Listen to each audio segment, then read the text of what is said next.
Bismillahirrahmanirrahim. Assalamualaikum warahmatullahi wabarakatuh. Perkenalkan, nama saya Muhammad Haris Hanif, kelas D, Prodi Ekonomi Syariah, nomor induk mahasiswa 2019-07385.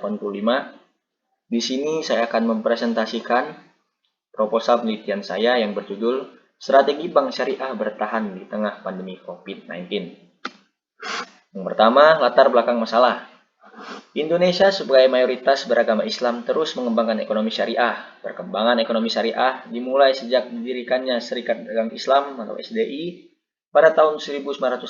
Sejarah perkembangan perbankan syariah diawali dengan beroperasinya koperasi jasa keahlian yang terbentuk Baitul Tamwil ada pada tanggal 4 Juli 1984. Para peneliti dan ekonom dunia menyatakan perbankan syariah saat ini bisa lebih dulu memburuk dibandingkan industri bank konvensional.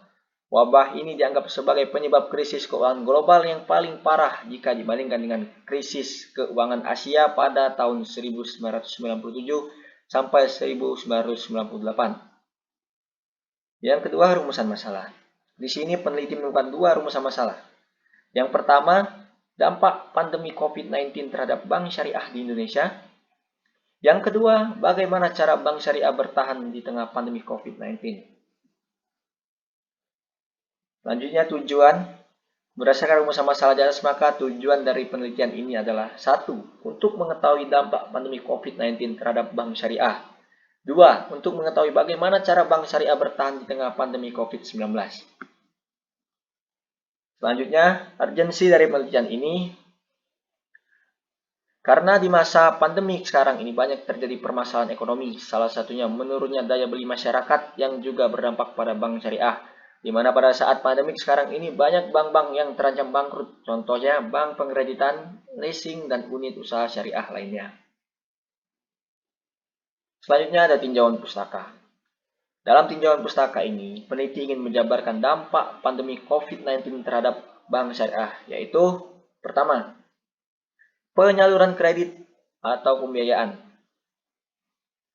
Penyaluran kredit atau pembiayaan dalam hal ini, bank syariah maupun bank konvensional akan mengalami kondisi yang sama. Baik bank syariah maupun bank konvensional akan sama-sama mengalami perlambatan penyaluran kredit pembiayaan. Yang kedua, penurunan kualitas aset.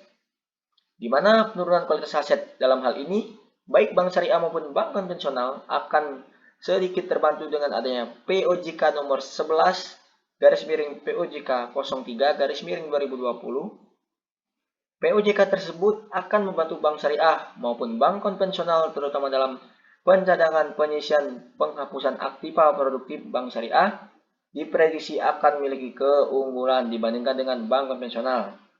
Yang ketiga, pengetatan margin bunga bersih. Pengetatan margin bunga bersih, hal tersebut dikarenakan bank syariah menggunakan sistem bagi hasil. Dengan sistem bagi hasil, maka kondisi neraca bank syariah pada masa krisis akibat pandemi COVID-19 ini akan elastis karena besarnya biaya yang diperuntukkan untuk pembayaran bagi hasil juga akan ikut menurun dengan penurunan pendapatan yang diperoleh bank syariah.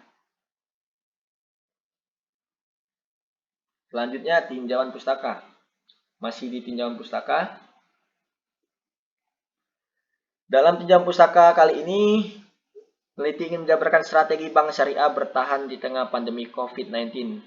Yaitu pertama, perbankan syariah harus mulai merevisi kembali target pertumbuhan mereka yang disebabkan oleh dampak dari penyebaran COVID-19. Perbankan syariah juga diharapkan mampu memberi solusi kepada nasabah yang berdampak COVID-19, penambahan jangka waktu, pembiayaan, dan lain-lain, agar masyarakat dapat merasakan kehadiran bank yang sesuai syariah ini sebagai solusi dari krisis perekonomian.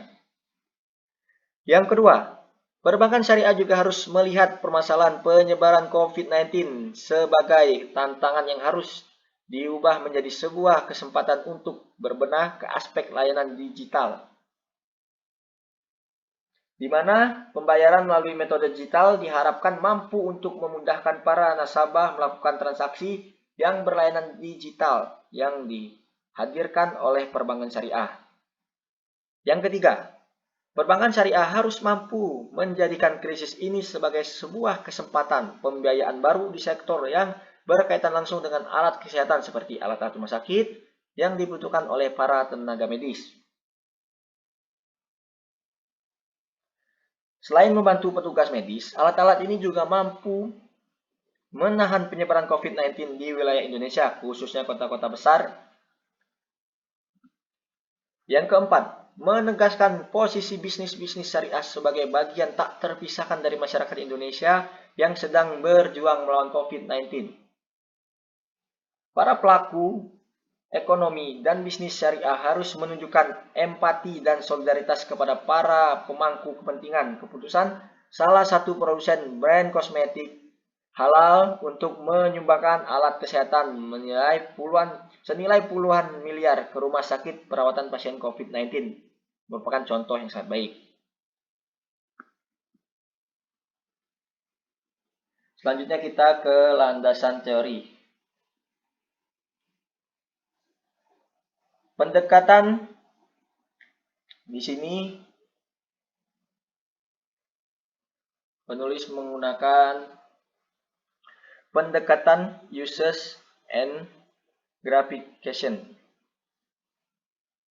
oleh Herbert Blumer dan Elihu Katz. Pendekatan teori uses and gratification lebih mengarah kepada perhatian penggunaan isi media untuk mendapatkan pemuasan atau gratification terhadap kebutuhan seseorang, yang mana dalam teori ini kelayak yang aktif secara sengaja menggunakan media untuk memenuhi kebutuhannya, di mana teori ini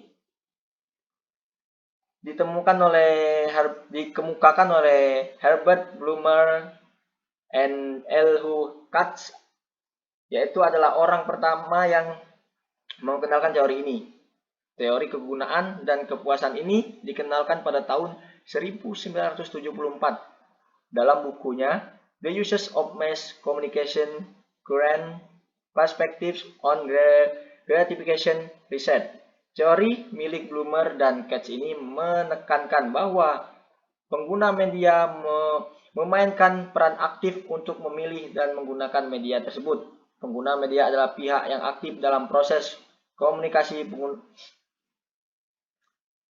Pengguna media berusaha untuk mencari sumber media yang paling baik di dalam usaha memenuhi kebutuhan. Artinya, teori uses and gratification mengasumsikan bahwa pengguna mempunyai pilihan alternatif untuk memuaskan kebutuhannya. Selanjutnya, pembentukan hipotesis.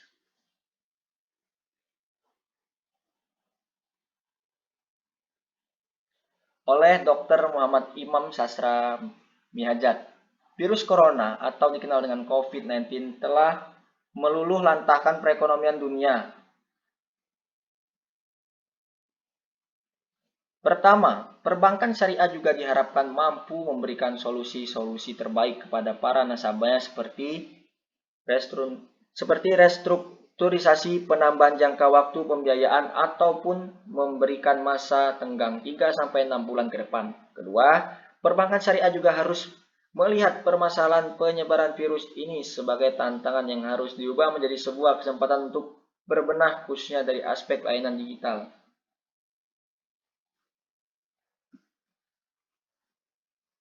Selanjutnya, masuk ke kerangka berpikir.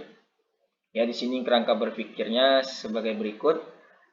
Dari COVID-19 yang kemudian berdampak kepada bank syariah, di mana dampak-dampak itu sebagaimana yang telah dijelaskan di atas, di mana ada menurunnya daya beli masyarakat, terjadinya krisis, dan perlambatan penyaluran kredit. Kemudian selanjutnya adalah metode penelitian. Yang pertama, jenis penelitian. Berdasarkan latar belakang dan rumusan masalah yang telah dibuat, penelitian ini menggunakan desain explanatory tipe kausal, yaitu jenis penelitian yang dilakukan untuk mencari dan meneliti hubungan sebab akibat antara dua variabel atau lebih. Pendekatan yang digunakan adalah pendekatan kuantitatif, yaitu pengujian teori tertentu pada hubungan antara variabel yang terdiri dari angka-angka dan dianalisis berdasarkan prosedur statistik. Peneliti ini akan menganalisis strategi bank syariah bertahan di tengah pandemi COVID-19. Yang kedua, selanjutnya, populasi dan sampel penelitian.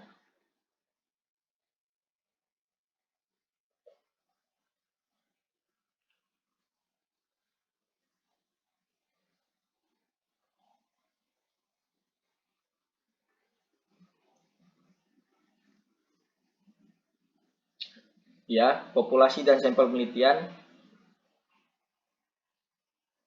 Penarikan sampel menggunakan metode non-probability sampling dengan purpose sampling atau pengambilan sampel dengan menetapkan kriteria target dari populasi. Alasan dari peneliti metode ini adalah agar mendapatkan kemudahan dalam pengumpulan data sehingga tidak menyimpang dari tujuan. Selanjutnya, teknik pengumpulan data. Guna memperoleh data valid, peneliti menggunakan teknik penyebaran angket atau kuesioner digital melalui Google Form yang akan disebarkan kepada responden. Jenis angket yang digunakan peneliti adalah angket berstruktur tertutup, sehingga peneliti akan mendapatkan jawaban berupa bobot penilaian berskala dari pernyataan matriks yang diajukan. Selanjutnya, jenis dan sumber data. Jenis data yang digunakan dalam penelitian ini adalah data primer. Penelitian ini adalah jawaban responden dan sejumlah pertanyaan yang tercantum dalam kuesioner. Selanjutnya, etika keabsahan data. Teknik keabsahan data.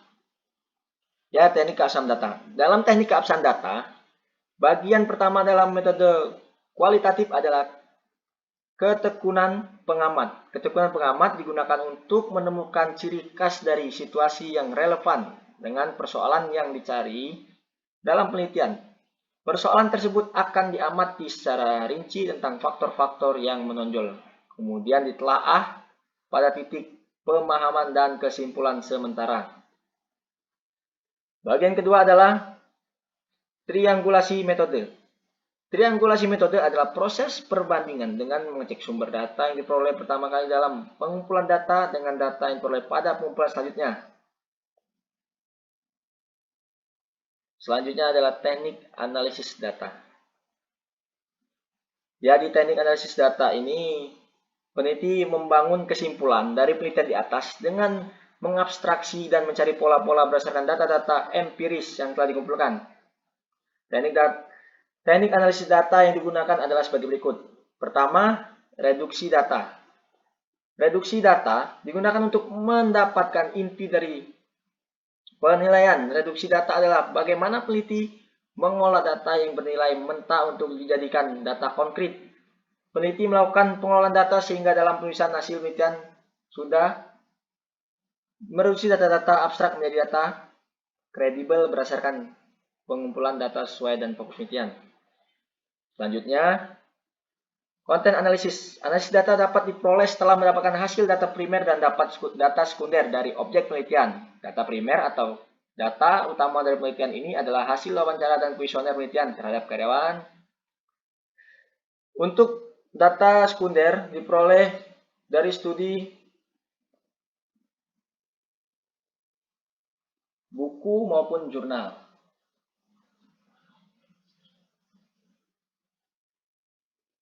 Ya, mungkin cukup sekian presentasi dari proposal penelitian saya. Ada lebih dan kurangnya saya mohon maaf.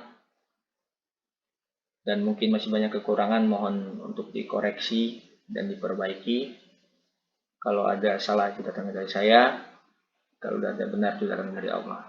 Wabillahi taufiq wal hidayah. Wassalamualaikum warahmatullahi wabarakatuh.